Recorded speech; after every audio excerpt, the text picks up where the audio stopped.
mga guys, pag-usapan lang natin no, itong nangyari na pinapapirma ni Robin Padilla itong mga senador. No? Mangalap siya ng pirma para nang sa ganun ay hindi na matuloy yung pag-aresto or pag-contempt dito kay Pastor Apollo Kibuloy.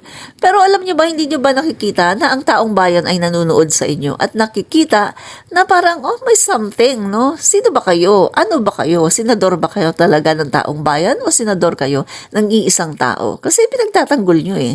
At ang malala pa nito mga guys, makakasira yan sa inyong institusyon. Darating ang araw na kapag meron kayong mga mga iimbitahan dyan para imbestigahan, pabastusin din kayo katulad ng ginawa ni Pacquiao na yan. Hindi kayo sisiputin.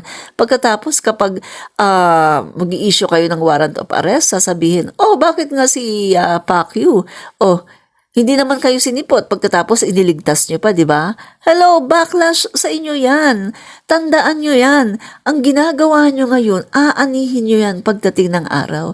Nasisira ang institusyon, ang Senado, at ang malala nito, damay-damay kayong lahat. Pag sinabing Senado, ang mga senador, wala yan. Mga senador yan ng iisang tao lang. At saka ano yan, mga pera-pera na lang yan. Dahil ba mayaman yung tao na yun? Ito ang tanong ko kung mahirap yung tao na yan, ganun pa rin kaya ang gagawin ninyo? Ha? Kung hindi yan ma-impluwensya, ganun pa rin kaya ang gagawin ninyo? Hello? Maghunos dili kayo, dilat-dilat din kayo ng mata, paminsan-minsan. Pakinggan naman ninyo ang sambayan ng Filipino, 'di ba? Tapos sasabihin pa ni Aimee na, wala daw due process. Hello? Nagsasayang lang ba ng laway si Risa Hontiveros doon sa kanyang pag-iimbestiga?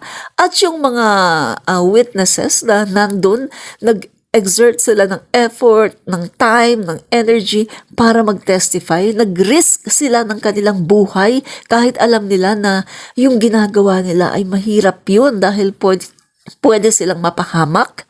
Mabubuli sila sa social media and yung pinakamalala ay pwedeng maganon sila, di ba? So, mga senador, maghunos dili kayo sa ginagawa ninyo dahil hindi yan maganda. Bilang senador ng Pilipinas, no? Mga babae pa naman, no? Mga kaibigan. Hello! Kung tunay kayo na nag-a-uphold ng human rights at ng karapatan ng kababaihan, pwede ba? Hello, parang ang nakikita ko si Risa Hontiveros lang talaga, yung nangangalaga dyan sa mga kababaihan sa ginagawa ninyo ng mga senador, no? Aimee, Cynthia, at saka